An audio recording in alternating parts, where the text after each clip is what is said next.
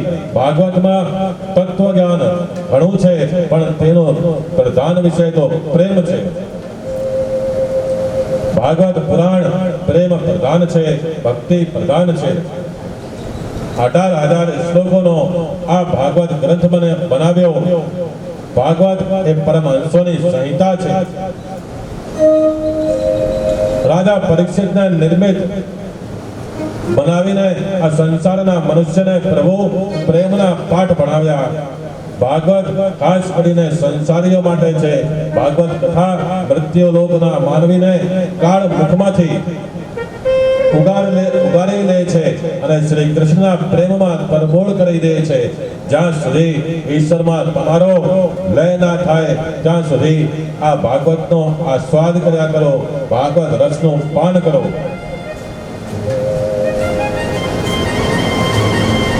વેદાંત સર્વનો ત્યાગ કરી ભગવાન પાછળ પડો તેવું કહે છે. જ્યારે ભાગવતમાં સંસારીઓને કઈ છોડવાનું કહ્યું નથી, પણ તમારું સર્વસ્વ ઈશ્વરને સમર્પણ કરી પછી અનાસક્તપણે ભોગવો. વ્યાસજીએ વિચાર્યું કે મેં આ ભાગવત ગ્રંથ તૈયાર તો કર્યો, પણ તેનો પ્રચાર પ્રસાર કોણ કરશે? આ ગ્રંથમાં મેં બધું જ ભરી દીધું છે. જેને માયા સાથે સંસાર સાથે પ્રેમ હશે તે આ ભાગવત ગ્રંથનો પ્રચાર કરી શકશે નહીં. જે ગ્રંથ જન્મથી નિર્વિકાર હોય, જેને માયાનો સંસર્ગ ના થયો હોય, તે જ ગ્રંથનો પ્રચાર પ્રસાર કરી શકશે. આવા લાયક બનતા એકમાત્ર સુખદેવજી છે. તેઓ જન્મ સિદ્ધિ યોગી છે. તેમનો જન્મ થયો તે તરત તપસ્યા માટે તેમણે વનગમન કર્યું. સુખદેવજી સદા બ્રહ્મ ચિંતનમાં લીન રહે છે. તેમને વનમાંથી બોલાવવા કેવી રીતે? તેમણે સગુણ બ્રહ્મ તરફ વાળવા માટે શ્રી કૃષ્ણ લીલાના શ્લોકો સંભાળવા જોઈએ. એમ જાણવામાં આવ્યું છે કે નારીઓમાં શ્રેષ્ઠ રંભા એકવાર સુખદેવજીને ચલાયમાન કરવા ચાલી હતી. સુખદેવજીને કહે છે કે વૃથાગતમ તસ્ય નરસ્ય જીવનમ. મનુષ્ય જીવન ભોગ માટે છે. સંતોનું, સાધુ સંન્યાસીઓનું જીવન વૃથા છે. સુખદેવજી કહે છે, દેવી સાંભળો, કોનું જીવન વૃથા છે? નારાયણ પંકજ લોચના પ્રભો કેયુરહારે પરિશોભમાન ભક્તાય યુતો એના સુપૂજિતો નહીં વૃથાગતમ તસ્ય નરસ્ય જીવનમ. નીલ કમલની સમાન સુંદર જેના નેત્રો છે, જેના આકર્ષક અંગો ઉપર કેયુર હાર આદિ અલંકારો શોભી રહ્યા છે, એવા સર્વોત્તમમય નારાયણ પ્રભુના ચરણ કમળોમાં જેને ભક્તિપૂર્વક પોતાની જાતને અર્પણ કરીને આવા ગમનના ચક્રને મિટાવ્યું નહીં, એવાઓનું આ મનુષ્ય દેહનું ધારણ કરવું વ્યર્થ છે. એવા મનુષ્યનું જીવન વ્યર્થા ગયું છે તેમ માનવું. રંભાએ જ્યારે સ્ત્રી દેહના ખૂબ જ વખાણ કર્યા ત્યારે સુખદેવજીએ કહ્યું, સ્ત્રીનો દેહ આટલો સુંદર હોય છે તે વાત મેં આજે જાણી છે. મને ખબર જ ના હતી કે સ્ત્રીનું શરીર આટલું સુંદર હોય છે. હવે ઈશ્વરની પ્રેરણાથી મારે જન્મ લેવાનો થશે ત્યારે તારા જેવી સુંદર માતા શોધીશ. સુખદેવજી જન્મથી જ નિર્વિકાર છે, એટલે તેમને જન્મતાની જ સાથે પિતાને કહી દીધું કે તમે મારા પિતા નથી, હું તમારો પુત્ર નથી. કોઈ પિતા નથી, કોઈ પુત્ર નથી. આવા સુખદેવજી ઘેર કેમ આવે? શ્રી કૃષ્ણનું સ્વરૂપ અદ્ભુત છે. તે સ્વરૂપે યોગીઓના ચિત્તને પણ આકર્ષાય છે. તો કનૈયો સુખદેવજી જેવા યોગીને શું નહીં આકર્ષે? સુખદેવજીને કૃષ્ણ લીલાના શ્લોકો સંભળાવવા જોઈએ. ભાગવતના શ્લોક સાંભળી વનના હિંસક પશુઓ પણ વેરને ભૂલી શાંત બને છે. જે શ્લોકની અસર પશુઓના મન પર થાય છે તે શ્લોક શું સુખદેવજીને નહીં આકર્ષે?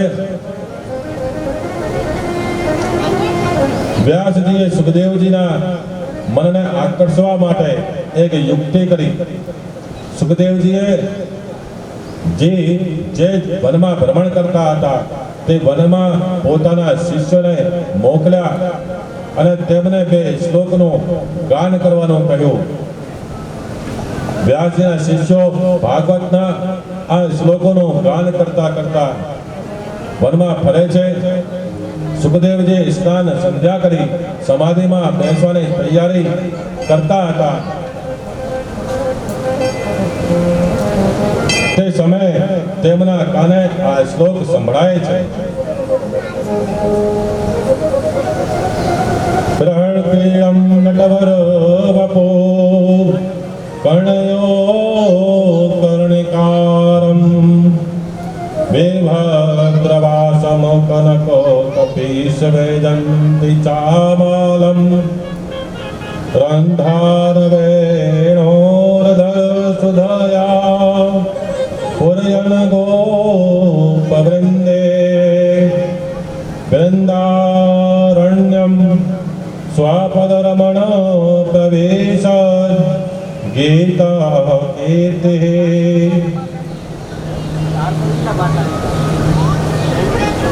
કે કનૈયો ગોપ બાળકો સાથે વૃંદાવનમાં પ્રવેશ કરી રહ્યો છે. તેમણે મસ્તક ઉપર મોર મુકટ ધારણ કર્યો છે. ગળામાં વૈજયંતી માળા પહેરેલી છે. કાનમાં કરણના પીળા પુષ્પો, શરીર પર પીળો પીતાંબર પહેર્યું છે.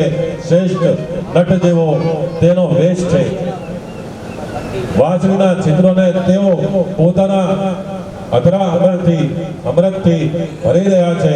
એમની પાછળ ગોવાળો શ્રી કૃષ્ણની કીર્તિનું જયગાન કરે છે. આ વૃંદાવન ધામમાં શ્રી કૃષ્ણના ચરણ ચિહ્નોથી શોભાયમાન છે.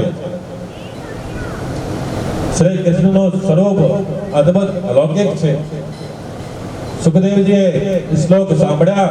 તેમના મન પ્રદેશ પર ભાગવતના શ્લોકો જડાઈ ગયા. શ્રી કૃષ્ણના મધુર મનોહર સ્વરૂપનું ચિત્તવૃત્તિમાં પદાર્પણ થયું. સુખદેવજીએ ધ્યાનમાં તે આનંદ થયો. વાહ મારા પ્રભુ! તરત જ નિશ્ચય કર્યો કે નિરાકાર પ્રભુને નહીં ભજવું. હવે સગુણ પ્રભુનું ચિંતન કરીશ. પરંતુ તેમને દુવિધા થઈ કે સગુણ કનૈયો ઘણું બધું માંગશે. એ બધું હું ક્યાંથી લાવીને દઈશ? હું તો સર્વ છોડીને બેઠો છું.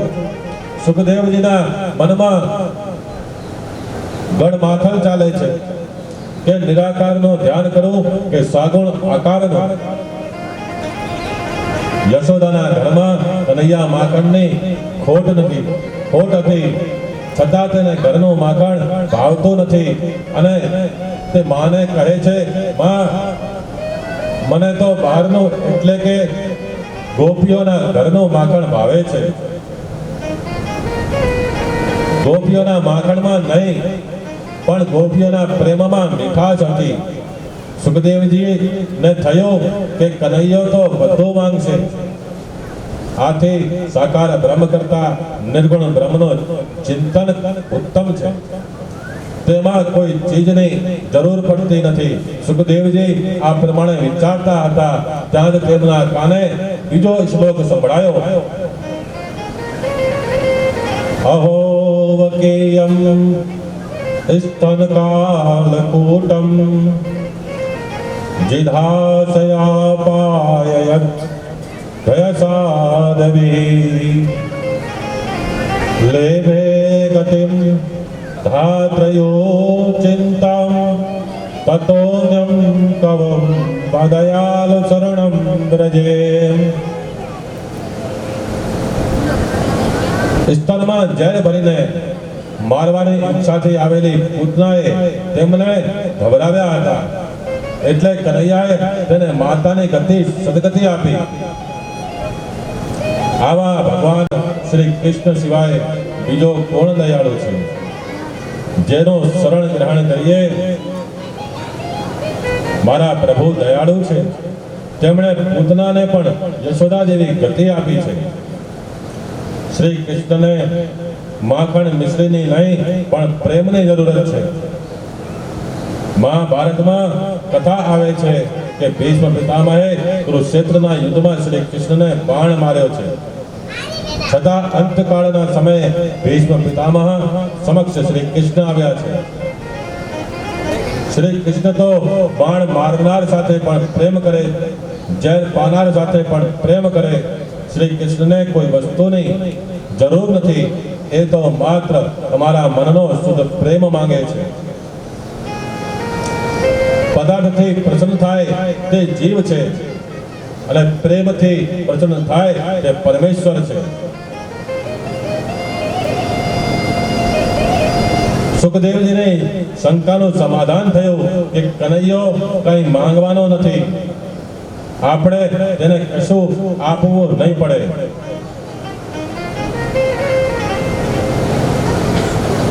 સુખદેવજી આમ તેમ જોવા લાગ્યા કે આ શ્લોક બોલે છે કોણ. ત્યાં તો વ્યાસજીના શિષ્યોના દર્શન થયા. સુખદેવજીએ વ્યાસજીના શિષ્યોને પૂછ્યું, તમે લોકો કોણ છો? તમે બોલો છો કે શ્લોક કોના બનાવેલા છે? શિષ્યોએ જવાબ આપ્યો, અમે મહર્ષિ વ્યાસજીના શિષ્યો છીએ. આ મંત્ર વ્યાસજીના છે. આ તો કેવળ નમૂના છે. વ્યાસ નારાયણે આવા 18,000 શ્લોકોનું ભાગવત પુરાણ રચ્યું છે. સુખદેવજીને ભાગવત પુરાણ સાંભળવાની ઈચ્છા થઈ. કનૈયાની લીલા સાંભળી તેમનો ચિત્ત આકર્ષ્યું છે. આંખ ઉઘાડી હોવા છતાં આ શ્લોકથી સમાધિ લાગે છે. નેત્ર બંધ હોવા ને સમાધિ લાગે તે સામાન્ય છે. આ તો નેત્ર ઉઘાડા હોય ને સમાધિ લાગે. ગોપીઓને પણ આવી જ સમાધિ લાગી હતી. સુખદેવજીને ભાગવત શાસ્ત્રનું અધ્યયન કરવાની ઈચ્છા થઈ.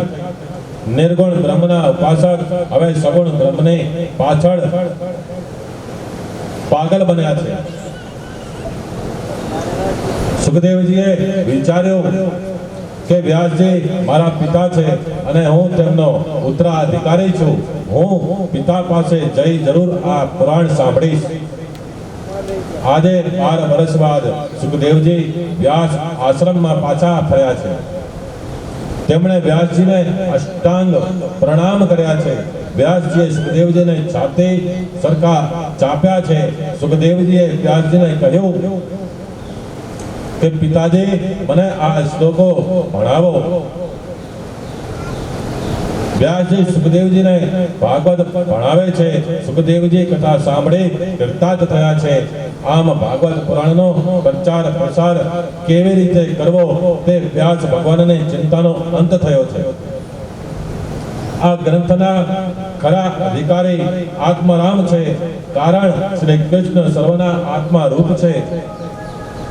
વિષય રાગમાં આ ગ્રંથ સાંભળવાની ઈચ્છા થતી નથી. સુધજી કહે છે, સોનકજી આશ્ચર્ય ના કરો. શ્રી કૃષ્ણના ગુણો એવા મધુર છે કે સર્વને તે પોતાના તરફ ખેંચી લે છે. તો પછી સુખદેવજીના મનને આકર્ષે તેમાં શી નવાઈ છે? આત્મા રામશ્ચ મુનયો ને ગ્રંથઃ અપયોરુક્રમે કુર્વન્તે હેતુકી ભક્તિમેત્યમ ભૂત ગુણો હરે. જેઓ જ્ઞાની છે, જેને આ વિદ્યાની ગાંઠ ખુલી ગઈ છે અને જેઓ સદા આત્મામાં જ રમણ કરવા વાળા છે તેઓ પણ ભગવાનની હેતુ રહિત ભક્તિ કર્યા કરે છે, કારણ કે ભગવાનના ગુણો એવા છે કે સર્વને પોતાની તરફ ખેંચી લે છે. ભાગવતની કથાનું પાન કરતા ભૂખ તરસનું પણ ભાન રહેતું નથી. તેથી જ દસમ સ્કંદના પહેલા અધ્યાયમાં પરીક્ષિત રાજા કહે છે કે એક સમય એવો હતો કે ખૂબ જ ભૂખ તરસ લાગતી હતી, પણ ભગવાનની કથામાં એવો હું તલ્લીન બની ગયો છું કે મને ભૂખ તરસ નું પણ ભાન રહ્યું નથી. મેં પાણી પણ છોડ્યું છે, છતાં હું આપના મુખ કમળમાંથી નીકળતું શ્રી હરિકથા રૂપી અમૃતનો પાન કરી રહ્યો છું. તેથી આ અતિ દુઃસહે સુધા પણ મને કષ્ટ આપતી નથી.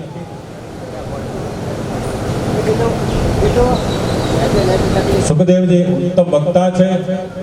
તે પરીક્ષિત રાજાને કથા કહી સંભળાવે છે. મારા ગુરુદેવે જે કથા મને કહી છે તે જ કથા હું તમને સંભળાવું છું, માટે સાંભળો, શ્રવણ કરો. હવે હું તમને પરીક્ષિતના જન્મ, કર્મ અને મોક્ષની તથા પાંડવોના સ્વર્ગારોહણની કથા કહું છું. 5 પ્રકારની શુદ્ધિ બતાવવા પંચ અધ્યાયની કથા શરૂ કરે છે. પિતૃ શુદ્ધિ, માતૃ શુદ્ધિ, વંશ શુદ્ધિ, અંત શુદ્ધિ, આત્મ શુદ્ધિ. આ 5 શુદ્ધિઓ પ્રભુ દર્શનની આતુરતા જગાડે છે. આતુરતા વગર ઈશ્વર દર્શન થતા નથી. પરીક્ષિત રાજામાં આ 5 પ્રકારની શુદ્ધિ હતી તે બતાવવા આગળની કથા કહેવામાં આવે છે. 7 થી 11 5 અધ્યાયમાં બીજ શુદ્ધિની કથા છે. 12મા અધ્યાયમાં પરીક્ષિતના જન્મની કથા છે. પરીક્ષિત કહે છે, આ કથા અમૃતનું પાન કરતા મને તુષ્ટિ થતી નથી. જે ભજનમાં ભૂખ અને તરસને ભૂલે છે તે જ ઉત્તમ શ્રોતા છે, અને ઉત્તમ વક્તા એ જ છે કે કથામાં ભૂખ તરસને ભૂલાવે. વૃત્તિ આત્માકાર થાય તો દેહ ધર્મનું ભાન રહેતું નથી.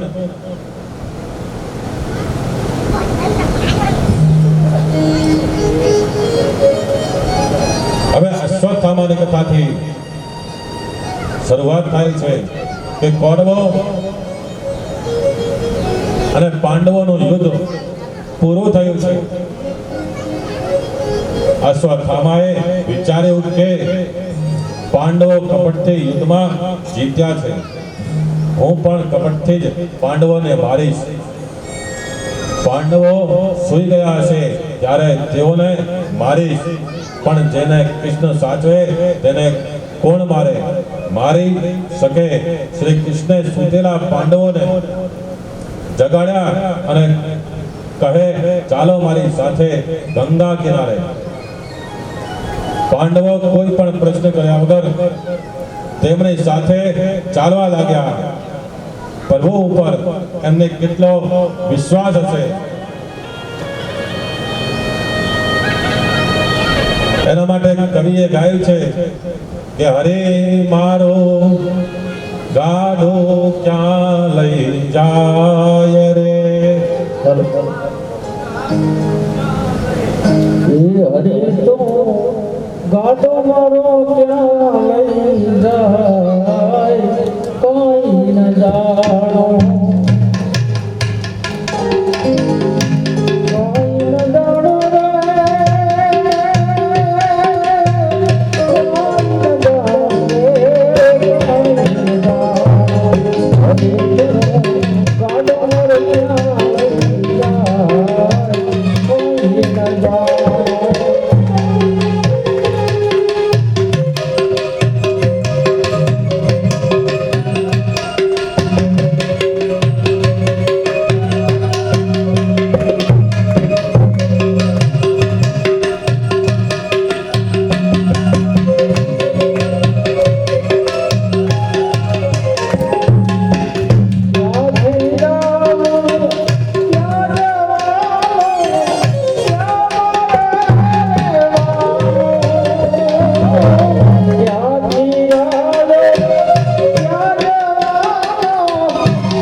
ક્યાં લઈ જાય કોઈ ન જાણો હરિ તો ગાઢ મારો ક્યાં લઈ જાય કોઈ ન જાણો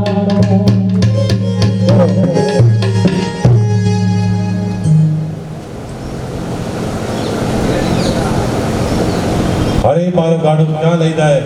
જો હું જ ના જોડે તો પછી કોણ જોડે? તમને કોઈ ખબર છે કે તમારું ગાડું કઈ બાજુ જાય છે? કે કઈ બાજુ દોડું ખેંચવાનું છે? આમથી આમ વળશે ને આમથી આમ વળશે? ખબર નથી ને.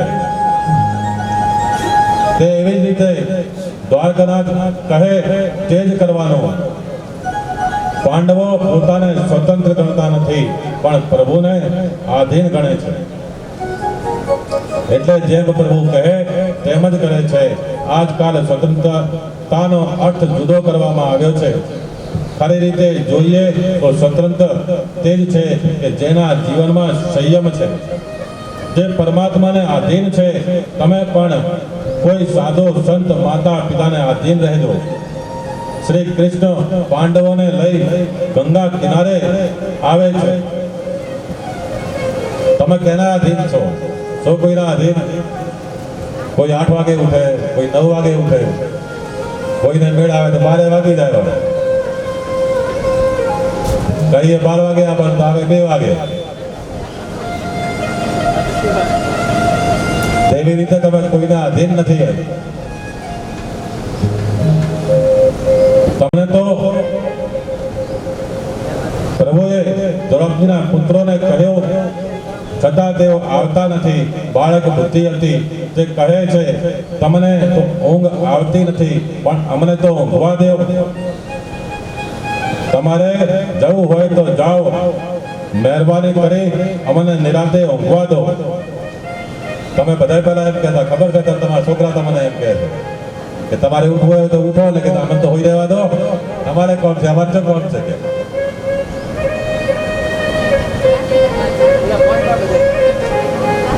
શ્રી કૃષ્ણ પાંચે પાંડવોને લઈને ગંગા કિનારે ગયા છે. રાત્રિના સમયે અશ્વત્થામે આવી દ્રૌપદીના 5 સૂતેલા પુત્રોને પાંડવો ધારી મારી નાખ્યા છે. દુઃખમાં દાહ પણ આવે છે. પ્રભુ પાસે જરૂર એકાદ દુઃખ તો માંગજો, જેથી અકલ ઠેકાણે રહે. જે સર્વ પ્રકારે સુખી થયો છે તે દીન થઈને નમતો નથી. આજે શ્રી કૃષ્ણ નિષ્ઠુર થયા છે.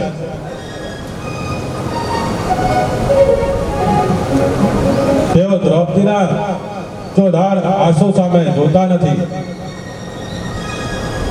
આજે દ્રૌપદીને રડતી જોઈને દ્વારકાનાથને દયા આવતી નથી. પહેલા દ્રૌપદી જ્યારે પણ રડે કે તરત દ્વારકાનાથ તેના આંસુ લૂછવા દોડી આવ્યા છે. આ જીવ સર્વ પ્રકારે સુખી થાય તે યોગ્ય નથી. મનુષ્યના જીવનમાં એકાદ દુઃખ તો હોવો જ જોઈએ, જેથી દુઃખમાં તેને ખાતરી થાય છે કે ભગવાન વિના અમારું કોઈ નથી. શ્રી કૃષ્ણે વિચાર્યું છે કે પાંડવોને પૃથ્વી પરનું રાજ્ય મળ્યું છે. સંતતિ અને સંપત્તિ બંને બને છે. પાંડવો બધી રીતે સુખી છે. આ પ્રભુને ગમ્યું નહીં. કદાચ સુખમાં પાંડવોને અભિમાન આવી જાય તો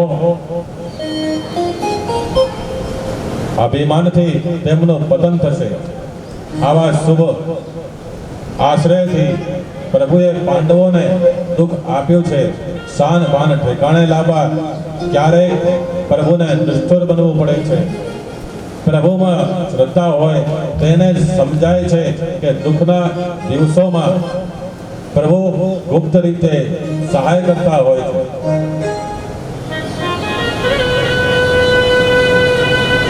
અશ્વત્થામા અને અર્જુન વચ્ચે યુદ્ધ થયું. અર્જુને અશ્વત્થામાને મારવાની પ્રતિજ્ઞા કરી પણ મારવાની હિંમત થતી નથી. કારણ અશ્વત્થામા ગુરુપુત્ર છે. ગુરુપુત્ર એ ગુરુનું સ્વરૂપ ગણાય છે. તેને કેવી રીતે મારી શકાય? આથી અશ્વત્થામાને હરાવી અર્જુને તેને બંદી બનાવ્યો ને દ્રૌપદી પાસે લાવ્યો. દ્રૌપદી આંગણામાં બેઠા બેઠા પુત્ર શોકથી રડે છે. તેણે અશ્વત્થામાને બંદી અવસ્થામાં જોયો. દ્રૌપદી ઊભા થઈ દોડતા આવ્યા ને અશ્વત્થામાને છોડાવ્યો. તે અશ્વત્થામાને વંદન કરે છે અને કહે છે કે મારા આંગણે બ્રાહ્મણનું અપમાન ના કરો. આ કોઈ સામાન્ય દુશ્મન નથી, પોતાના 5 બાળકોને મારનારો બેરી છે. છતાં દ્રૌપદી તેને વંદન કરે છે. ભાગવતની કથા સાંભળ્યા પછી તમારા જીવનને સુધારજો. તમારો વેરી તમારા આંગણે આવે તો તેને જય શ્રી કૃષ્ણ કહેજો. વેરની શાંતિ નિર્વળે થી થાય છે, પ્રેમથી થાય છે, બંધનથી થાય છે.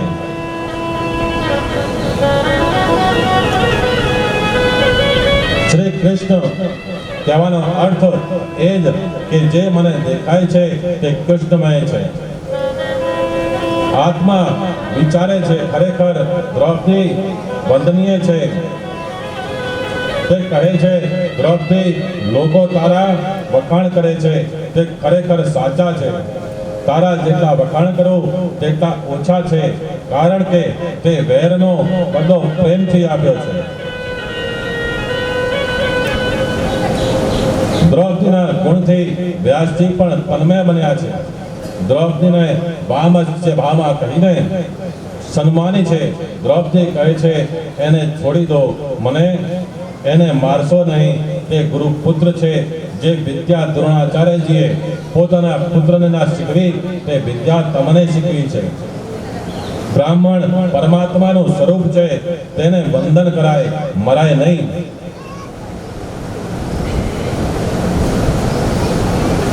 દ્રૌપદી દયાનું સ્વરૂપ છે. દ્રૌપદી સાથે જીવ ના પરણે ત્યાં સુધી કૃષ્ણ તેના સારથી બનતા નથી. અર્જુન અને કૃષ્ણ આ બંનેની જોડી શરીર રથમાં બેઠી છે. ઇન્દ્રિયો રૂપી ઘોડાઓનો રથ પ્રભુને સોંપશો તો કલ્યાણ થશે. ઇન્દ્રિયોના સ્વામી શ્રી કૃષ્ણ છે અને યુધિષ્ઠિર એ ધર્મ છે.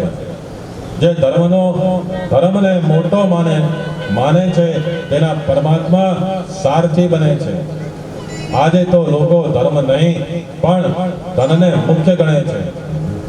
ધર્મની મર્યાદામાં રહીને મેળવવું જોઈએ. પૈસા માટે ધર્મનો ત્યાગ કરવો નહીં, પણ ધર્મ માટે પૈસાનો ત્યાગ કરવો તે ઈશ્વરને પ્રિય છે. જીવનમાં જે કંઈ પણ કરો તે ધર્મને પૂછીને કરજો. ધર્મ જ તમને સાચો રસ્તો બતાવશે. અર્જુન જેવી પવિત્ર જીવન ગાળશો તો જ તમને શ્રી કૃષ્ણ જેવા સારથી મળશે. કોઈ નિશાચા મૂકે તેનું કામ કરશો નહીં. દ્રૌપદી અશ્વત્થામાને બચાવ્યો અને અર્જુનને કહે આને મારવાથી મારા 5 પુત્રોમાંથી એક પણ જીવતો થવાનો નથી, પરંતુ અશ્વત્થામાને મારવાથી વધુ એક માતા પુત્ર વિહોણી જરૂર બનશે. અશ્વત્થામાને મારવાથી ગૌતમીને અતિ દુઃખ થશે. મારા તો પતિ છે, જ્યારે એની માં ગૌતમી તો વિધવા છે. એ માત્ર પુત્રના સહારે જીવે છે. પુત્ર મરશે તો ગૌતમીના જીવનનો કોઈ આધાર રહેશે નહીં. તેનો રુદન મારાથી જોવાશે નહીં.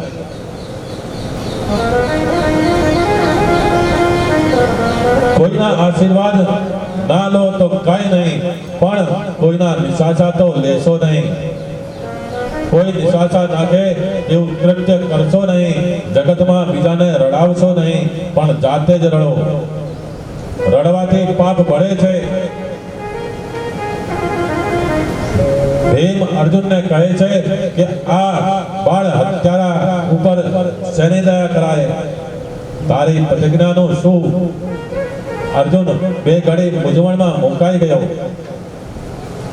શ્રી કૃષ્ણે કહ્યું, દ્રૌપદી કહે છે તે બરાબર છે, તેના દિલમાં દયા છે. ભીમે કહ્યું કે મનુસ્મૃતિમાં કહેવામાં આવ્યું છે કે આતતાઈને મારવામાં કોઈ પાપ નથી. શ્રી કૃષ્ણ કહે છે, બ્રાહ્મણનું અપમાન કરો એનું અપમાન મરણ તુલ્ય છે. અશ્વત્થામાને મારવાની જરૂર નથી, પણ તેનું અપમાન કરીને કાઢી મૂકો. શ્રી કૃષ્ણના વચના અનુસાર અર્જુને તલવાર વડે અશ્વત્થામાના મસ્તકમાં રહેલો મણિ કાઢી લીધો. અશ્વત્થામા તેજહીન બની ગયો. અશ્વત્થામાને આ અપમાન મરણથી પણ વધારે લાગ્યું. તે વિચારે છે કે આના કરતા તો મને મારી નાખ્યો હોત તો વધારે સારું. તે વિચારે છે કે હું આનો બદલો જરૂર લઈશ. પુત્રના પેટમાં ગર્ભ છે, તે પાંડવોનો ઉત્તરાધિકારી છે. તે ગર્ભનો નાશ કરી હું પાંડવોના વંશનો નાશ કરીશ. આમ વિચારી અશ્વત્થામાએ ગર્ભનાશ માટે બ્રહ્માસ્ત્ર છોડ્યું છે.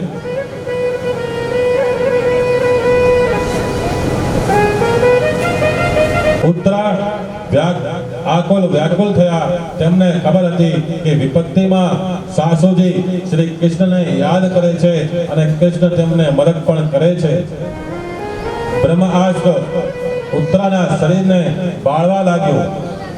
ઉત્તરા દોડતા શ્રી કૃષ્ણ પાસે આવી તેમની મદદ માંગે છે. દુઃખમાં કોઈ માનવનો જીવનો આધાર ના લો, ઈશ્વરનું સ્મરણ કરો. દ્રૌપદીએ બહુને આ શિખામણ આપી. દ્રૌપદીનું જીવન ભક્તિમય હતું. દુઃખ હંમેશા રહેતું નથી. દુઃખ પાપ બાળવા માટે આવે છે. દુઃખમાં જ માનવને સ્વરૂપનું ભાન થાય છે. દ્રૌપદીના ભક્તિમય જીવનની અસર ઉત્તરા ઉપર પણ થઈ હતી. વડીલોનું અનુકરમણ બાળકો કરે છે. બાળકોને સારા સંસ્કાર મળે તે માટે પણ ભક્તિ કરો. સાસુ જો સેવા કરતા હશે તો કોઈ દિવસ વહુને પણ સેવા કરવાની ઈચ્છા થશે.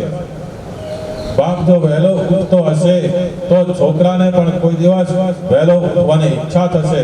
બાળક અનુકરમણ કરણ કરી જલ્દીથી શીખે છે. તેના દેખતા પાપ કરો નહીં.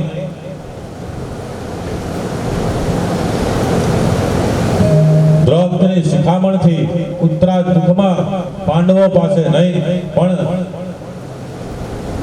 દ્વારકાધીશ પાસે ગયા છે. પ્રભુ સમજી ગયા. તેમને લીલા કરી તેમણે ઉત્તરાના ગર્ભમાં પ્રવેશ કર્યો. ઉત્તરાને ખબર હતી કે અમારો સાચો સગો શ્રી કૃષ્ણ છે. મારો સાચો સગો રામ છે રે. મારો સાચો સંગાથી મારો રામ છે.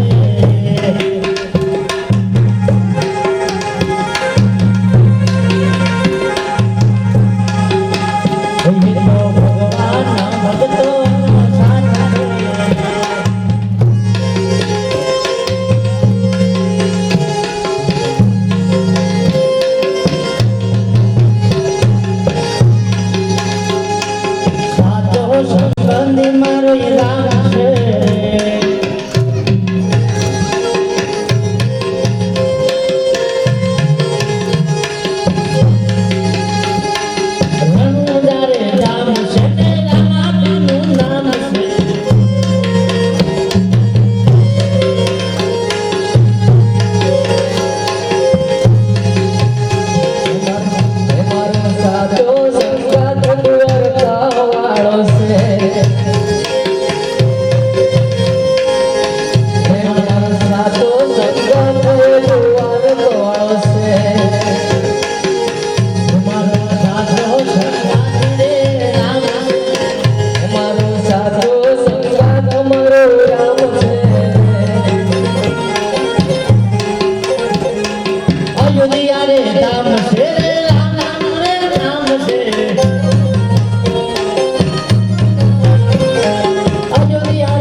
સંગાથ મારે રામ છે મારો સાચો સંગાથ મારો રામ છે દ્વારિકા રે રામ છે કૃષ્ણનું રે નામ છે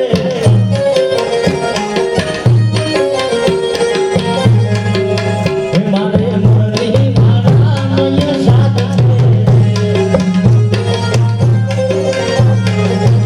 મારો સાચો સંગાથ મારો રામ છે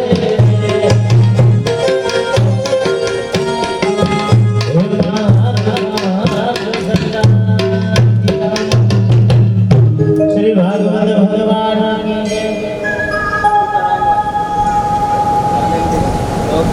ઉત્તરાને ખબર હતી કે મારું કષ્ટ દ્વારકાધીશ જ મટાડી શકશે.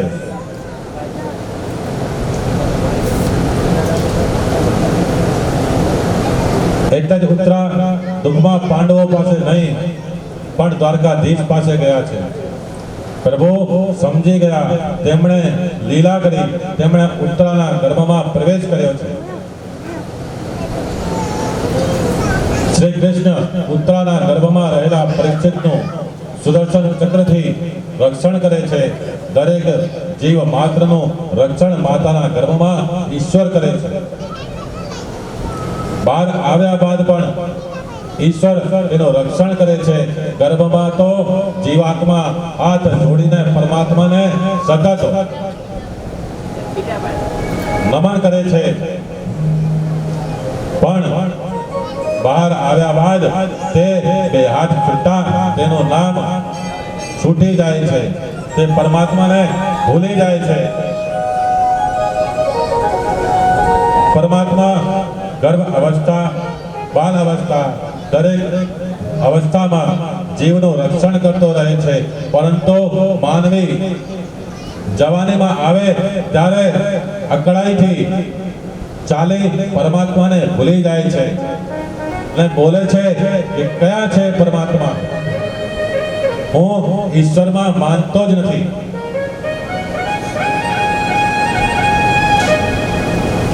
આજકાલ લોકો ડોક્ટરને બહુ યશ આપે છે કે ડોક્ટરે મને બચાવ્યો, આખી રાત મારી પાસે રહ્યા, કલાકે ઇન્જેક્શન આપતા હતા. અરે ડોક્ટરમાં બચાવવાની શક્તિ હોય તો તેનો અચ્યુતમ કેશવમ કેમ થાય, તેનું મરણ કેમ થાય? આપણું રક્ષણ તો પરમાત્મા જ કરે છે. ડોક્ટરની દવા પણ શ્રી કૃષ્ણની કૃપાથી જ સફળ થાય છે. પરંતુ આ જીવ ઈશ્વરનો ઉપકાર ભૂલી જાય છે, ઈશ્વરને માનતો નથી. આપણા જેવા સાધારણ માનવીને માર પડે તો જ અકલ ઠેકાણે આવે છે. માર ના પડે ત્યાં સુધી અકલ ઠેકાણે આવતી નથી. પુસ્તકો વાંચવાથી શબ્દ જ્ઞાન વધે છે, જીવન સુધરતું નથી. માનવીને થોડો માર પડે તો જ તે સાવધાન થઈ પરમાત્માને શરણે જાય છે. જે પરમાત્માને માનતા નથી તે ખૂબ દુઃખી થાય છે.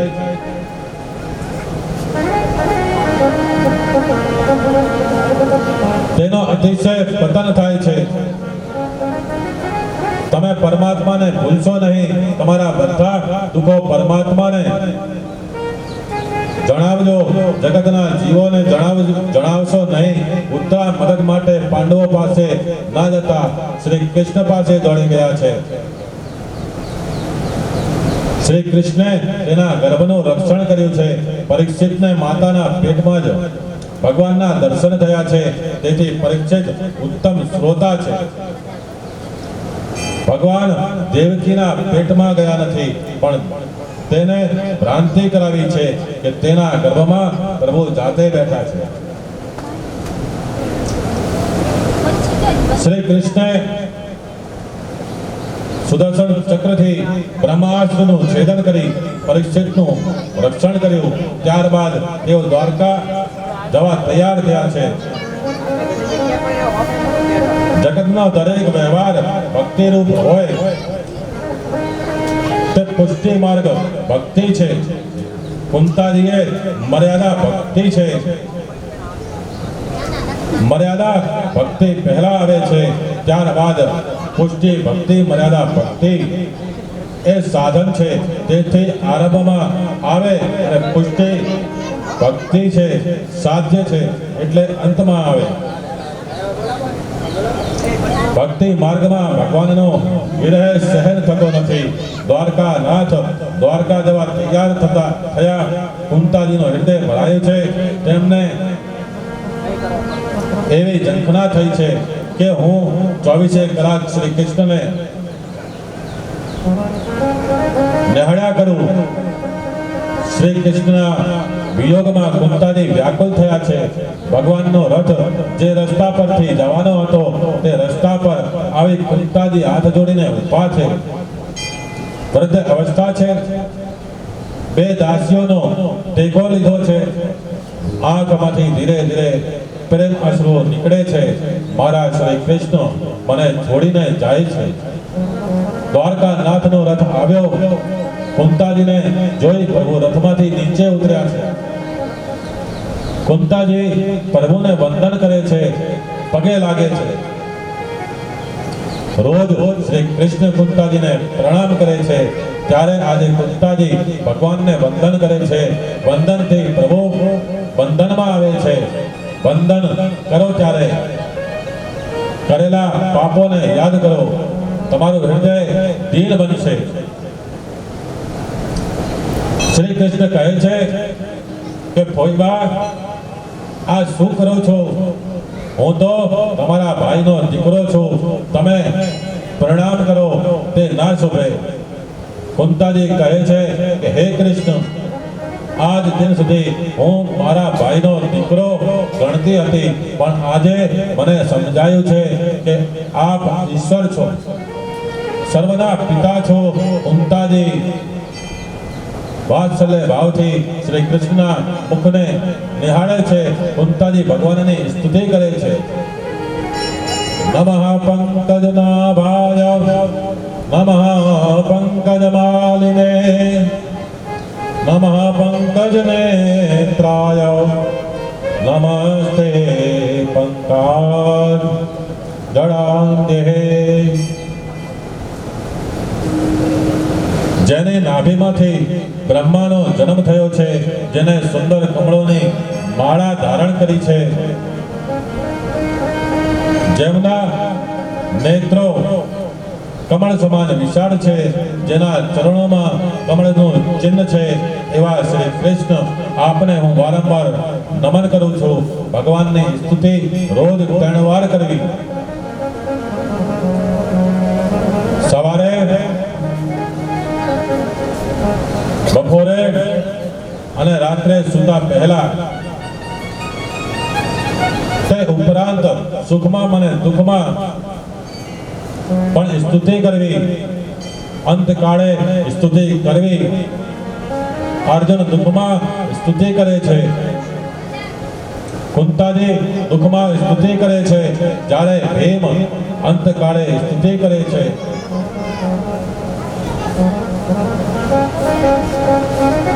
સુખાવસાને, દુઃખાવસાને, દેહ અવસાને ભગવાનની સ્તુતિ કરવી. કુંતાજી કહે છે કે પ્રભુ એ અમને સુખી કર્યા છે, અમને કેવા કેવા દુઃખમાંથી ઉગાર્યા છે. કુંતાજી ભગવાનના ઉપકારોનું સ્મરણ કરે છે.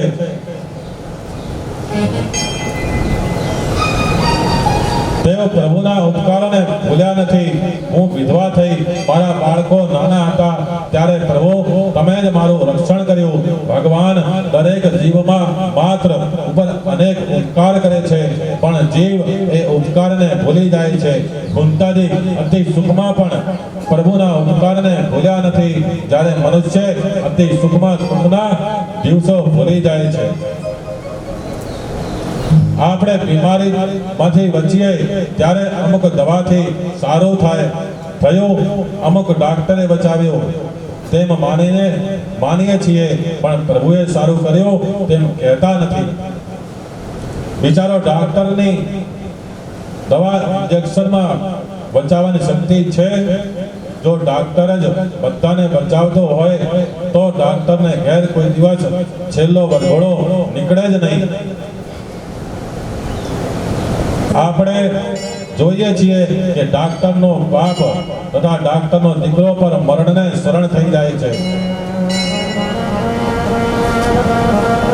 બચાવવાની શક્તિ તો ઈશ્વરમાં જ છે, માટે એનો ઉપકાર માનો.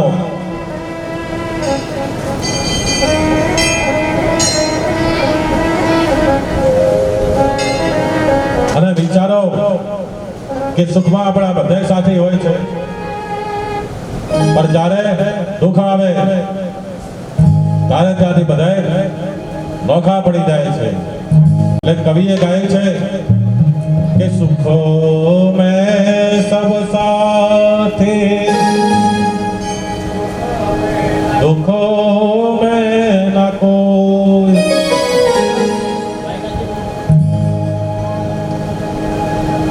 मेरो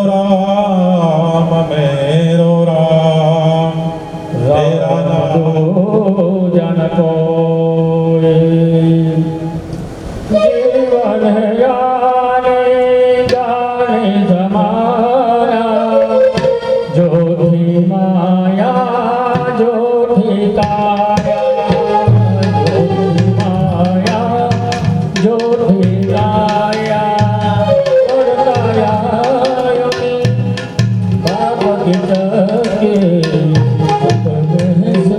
साथे दुख में कोई.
જ્યાં સુધી તમારા પાસે સુખ છે ત્યાં સુધી તમારા બધા સગા સંબંધી બધા કહે છે કે ચાલો રસદભાઈના ઘરે સરપંચ છે લાડવા ખાઈ આવીએ. સરપંચના ઘરે કાઢું થાય સરપંચ એમ કે મારે 5 લાખ જોવે છે, બધા ગામના ભેગા કરીને હાલજો. તો ગામના કે એને પૈસા શું કરવા છે? પહેલા ખબર ના પડે કે આવું ઊંધું કામ ના કરાય. એટલે આ જગત છે, જ્યાં સુધી તમારા પાસે સુખ છે, સુવિધા છે, પૈસા છે, માયા છે, ત્યાં સુધી જ આ જગત તમારા સાથે છે. જ્યાં બધું છૂટી જશે, જ્યાં તમારા સંગાથે કોઈ નહીં આવે, પછી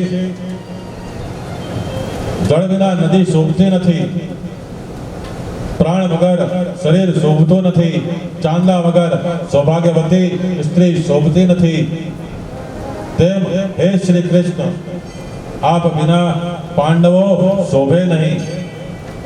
હે શ્રી કૃષ્ણ, આપને લીધે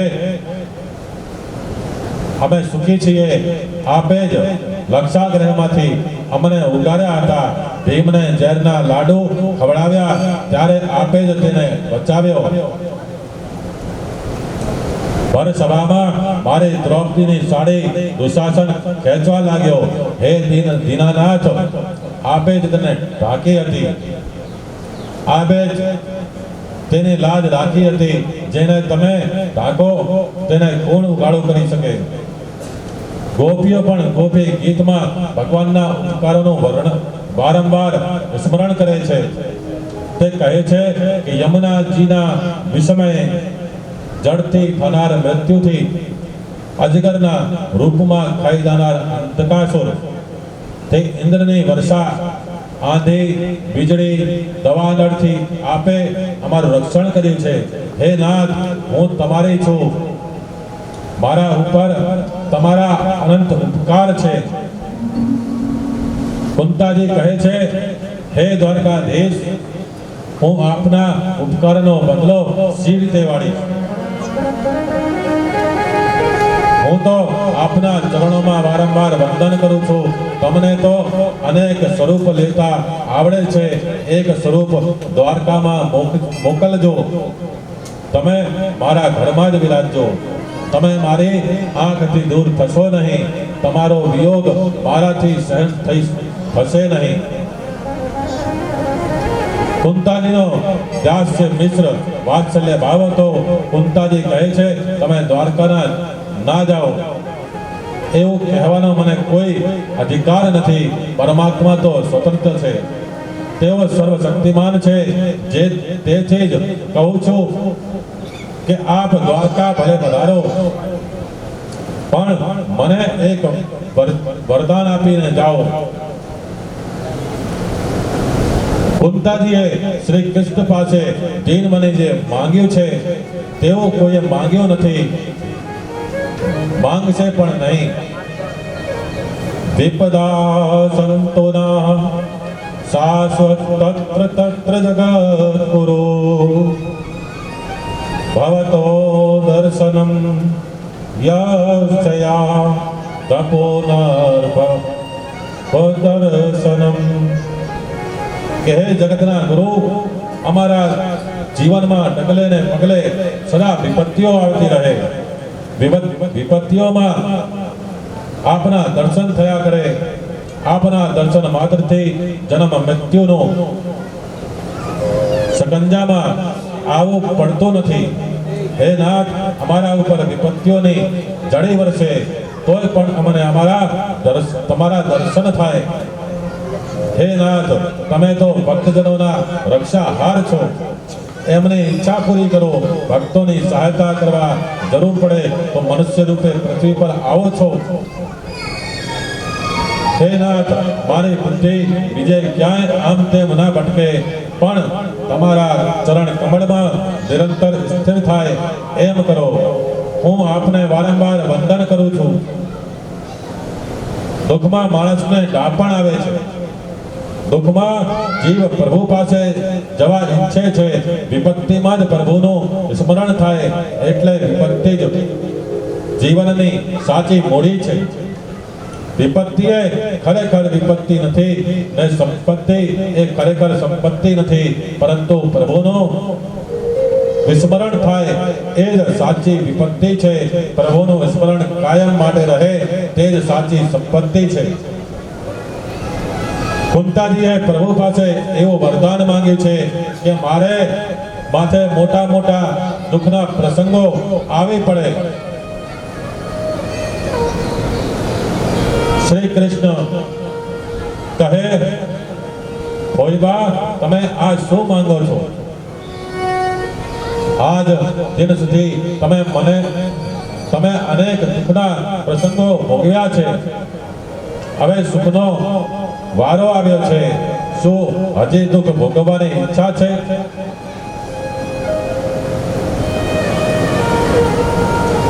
કુંતાજી દીન બન્યા છે. હે નાથ, દુઃખ તો મારો ગુરુ છે. દુઃખમાં મનુષ્યને પણ આવે છે. દુઃખમાં જ નારાયણનું સ્મરણ થાય છે. તેથી દુઃખને હું સાચી સંપત્તિ માનું છું.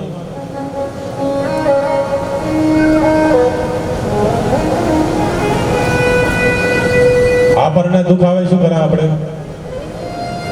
મોનતા મોના કે અંબાજી મારા છોકરાને સારું થઈ જાય તો જેટલા નહીં 11 રૂપિયાની પ્રસાદી કરીશ કે એટલે માતાજી તમારા હારું માતાજી નવરા બેઠા છે. એટલે તાર હારું થઈ જાય તે 11 રૂપિયાની પ્રસાદી ચ જાય ખીચામાં પડી હોય પણ એ પ્રસાદી 12 મહિના થાય, 2 વર્ષ થાય, 5 વર્ષ થાય તોય થાય નહીં. પછી ઘરે ભૂવા બોલાવે કે ભાઈ અમારી કોક ભૂલ છે, ભૂવો ગોતી આવે કે દોણા નાખી. હે ધનાભાઈ પેલું પકડાય નહીં એટલે પછી ભૂવા બેહાડે પાટ ઢાળી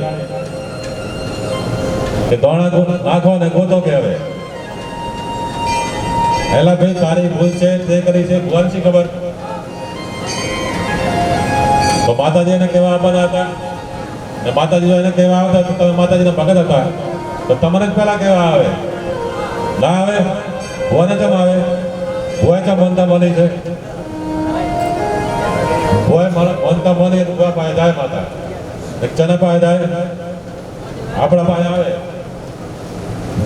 તો એવી જો કોઈની ભૂલ થાય તો પ્રેમથી જેને જે કોઈ ભૂલ થઈ હોય ભગવાન અંગાથે માફી માંગી લેવાની કે હે પ્રભુ કે અમારી જે કોઈ ભૂલ થઈ હોય જાણે અજાણે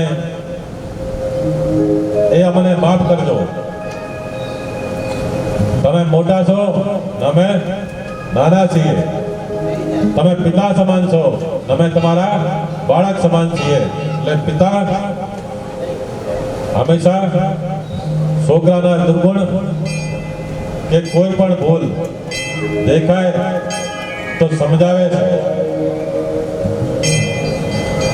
એવી જ રીતે કૃષ્ણ ભગવાન કુંતાજીને કહે છે કે હવે આ યુદ્ધ પૂરું થયું, યુદ્ધ પછી આખી ભૂમિના સ્વામી તમે છો એટલે હવે તમારે સુખ ભોગવવાનો વારો આવ્યો છે.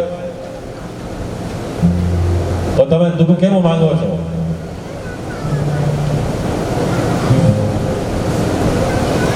તો કુંતાજી કહે છે કે હે નાથ, મારા માથે વિપત્તિઓ આવે કે જેથી તમારા ચરણનો આશ્રય કરવાની ભાવના જાગે. દુનિયાના દરેક મહાન પુરુષોને પહેલા દુઃખ પડ્યું છે. 4 પ્રકારના મદમાં મનુષ્ય ભાન ભૂલી જાય છે. વિદ્યાનો મદ, યુવાનીનો મદ, દ્રવ્યનો મદ, અધિકારનો મદ. હો સરપંચ શ્રી, અધિકારનો મદ પણ કીધો છે.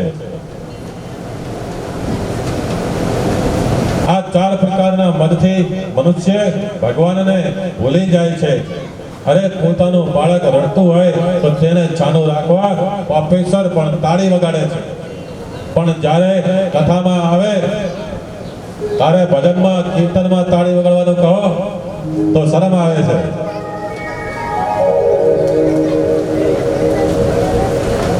આ વિદ્યાનો મદ છે તેને તેનું ભણતર કીર્તન કરતા રોકે છે.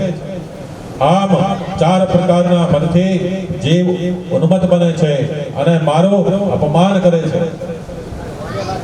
આજે છેલ્લે કીર્તન કરાવજો તાળી પાડી. આવતા તમે કરાવતા નહીં, જાતા કરાવતા નહીં.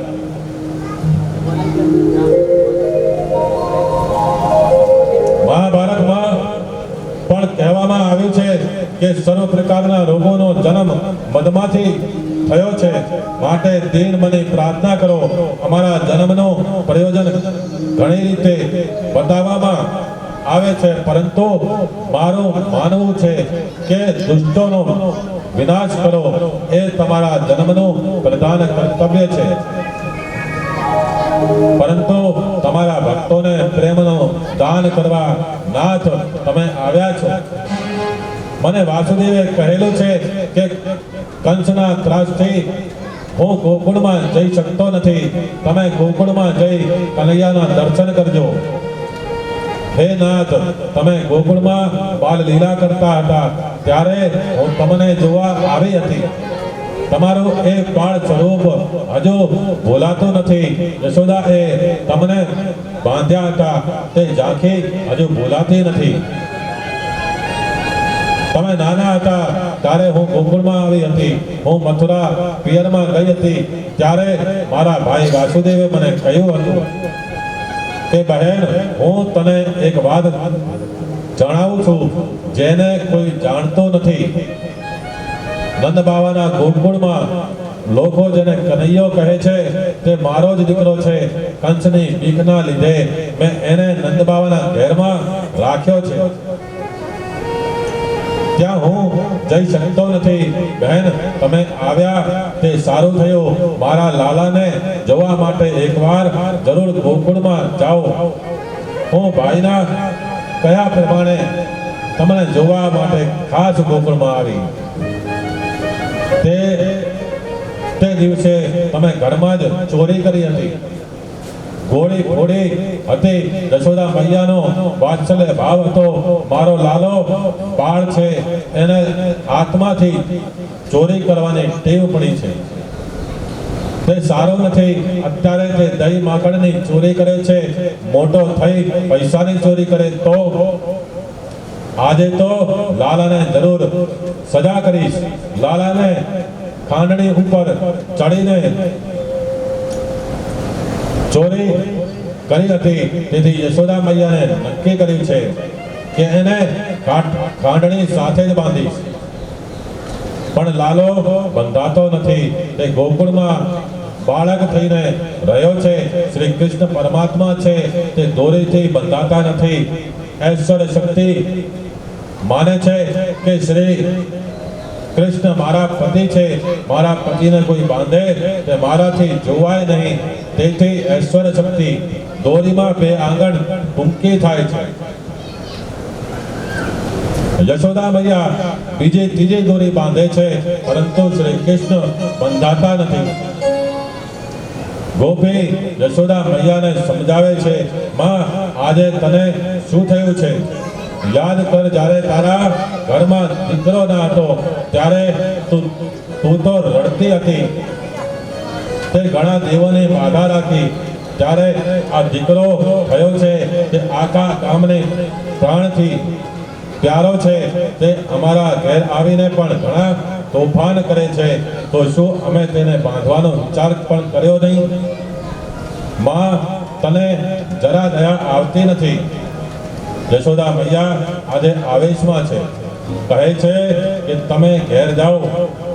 દીકરો મારો છે, મને યોગ્ય લાગે તે કરીશ. તમારે પંચાયત કરવાની શી જરૂરત છે? તે આજકાલ કોઈને ગાંઠતો નથી. આજે તો ઘરની બધી દોરીઓ ભેગી કરીને પણ હું તેને બાંધીશ.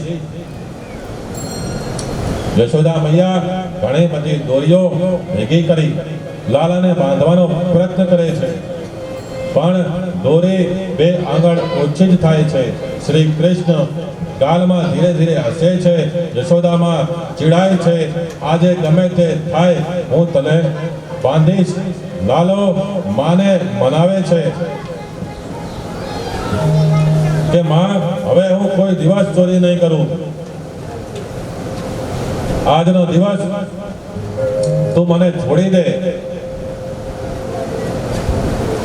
યશોદામાં કહે છે, આજે તો હું નહીં છોડું. યશોદા માનો દુરાગ્રહ છે. વૈષ્ણવો પ્રેમથી પરમાત્માને જ્યારે બાંધે છે ત્યારે આ જીવ માયાના બંધનમાંથી છૂટે છે. જીવ ઈશ્વરને ના બાંધે ત્યાં સુધી માયા જીવને બાંધી રાખે છે. યશોદા માને આજે લાલાને બાંધવો છે. કુંતાજી કહે છે, તે દિવસે મેં તારો બાળ સ્વરૂપ જોયું હતું. કાળ પણ જેનાથી ગભરાય છે તે લાલાને આજે બીક લાગે છે. લાલાએ વિચાર્યું કે થોડા આંખમાં આંસુ આવી જાય ને હું રડું તો માને દયા આવશે. તે રડવાનો પ્રયત્ન કરે છે પણ આંખમાંથી આંસુ આવતા નથી. તે ખાલી ખાલી આંખો ચોડે છે. તેની આંખની મેષ ગાલ પર આવે છે. માં લાલાના આ સ્વરૂપના દર્શન કરી મનમાં ને મનમાં હરખાય છે. અંદર તો પ્રેમ છે પણ બહારથી થોડો નાટક કરે છે. લાલાને કહે છે, બહુ તોફાન કરવા લાગ્યો છે, આજે તો હું તને બાંધીશ. કુંતાજી કહે છે, તમારું એ બાળ સ્વરૂપ હજુ મારી આંખ આગળથી ખસતું નથી. તમારું બાળ સ્વરૂપ અતિ સુંદર છે. કુંતાજી એવું માને છે કે મારામાં પ્રેમ બહુ ઓછો છે, તેથી ભગવાન મને છોડીને જાય છે. મારામાં સાચો પ્રેમ હોય તો તે મને છોડે જ નહીં. તેઓ શ્રી કૃષ્ણને કહે છે, યશોદા મૈયાનો પ્રેમ સાચો હતો. યશોદા માએ તમને બાંધ્યા હતા, તેઓ પ્રેમ મારામાં ક્યાં છે? હું યશોદા માના ચરણમાં વારંવાર વંદન કરું છું. મને શ્રી કૃષ્ણ પ્રેમ આપો. મારો પ્રેમ સંસારના વિષયોમાં વિખરાયેલો છે.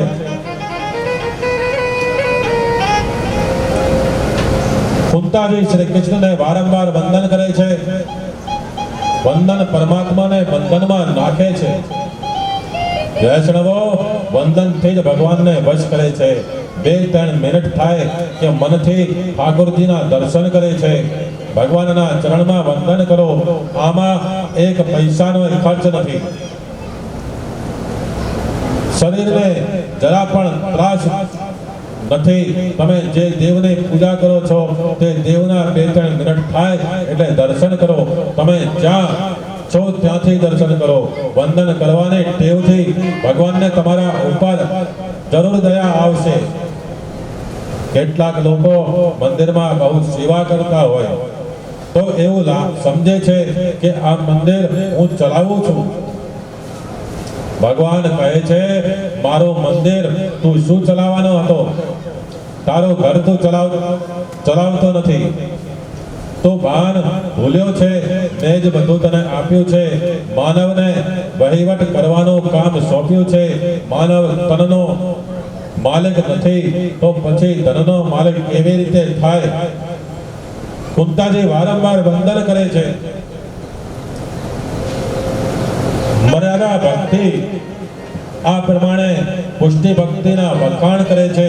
કુંતી યશોદાજીના વખાણ કરે છે. પ્રેમનું વંદન ભગવાન પણ ભૂલી શકતા નથી. સગુણ બ્રહ્મનો સાક્ષાત્કાર થાય પછી પણ સંસારમાં આસક્તિ રહી જાય છે. સગુણ અને નિર્ગુણ બંને સ્વરૂપનું આરાધન કરે છે. તેની ભક્તિ સિદ્ધ થાય છે.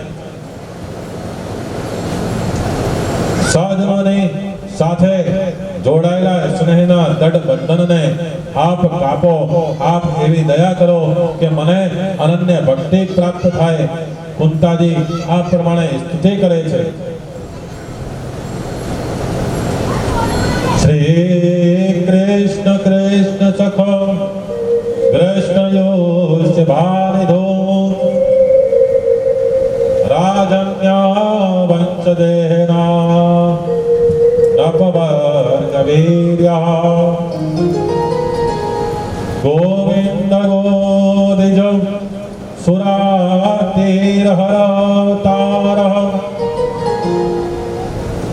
યોગેશ્વરાખિલ ગુરુ ભગવાન નમસ્તે. ભગવાન બધું કરી શકે છે પણ વૈષ્ણવને નારાજ કરી શકતા નથી. કુંતાજીનો ભાવ ભણી ભગવાન પાછા ફર્યા છે. તેઓ કુંતાજીના મહેલમાં પધાર્યા છે. અતિશય આનંદ થયો છે. અર્જુન ત્યાં આવી માને કહે છે, કૃષ્ણ મારા સખા છે માટે તેઓ પાછા આવ્યા છે. કુંતાજી કહે છે, રસ્તામાં જઈને હું ઊભી રહી એટલે પ્રભુ પાછા વળ્યા છે. દ્રૌપદી કહે છે શ્રી કૃષ્ણની આંગળી કપાઈ ગઈ હતી ત્યારે મેં મારી સાડી ફાડી તેનો પાટો બાંધ્યો હતો એટલે તેઓ મારા માટે આવ્યા છે. સુભદ્રા કહે છે તમે તો માનેલા બહેન છો, સગી બહેન તો હું છું, એટલે તેઓ મારા માટે જ પાછા આવ્યા છે. મને મળવા આવ્યા છે ત્યારે હું રડી હતી અને કંઈ બોલી શકી નહીં, એટલે તેઓ પાછા આવ્યા છે. આવી જ રીતે શ્રી ભીષ્મ પિતામહજીએ સ્તુતિ કરી છે. એના પર આપણે વર્ણન કરીએ કે પરમાત્મા સાથે પ્રેમ કરો તો તે તમારા માટે જ જરૂર પાછા આવશે.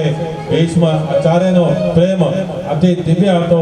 શ્રી કૃષ્ણ કહે છે કે હું કોઈ પણ સગાઈમાં માનતો નથી, હું તો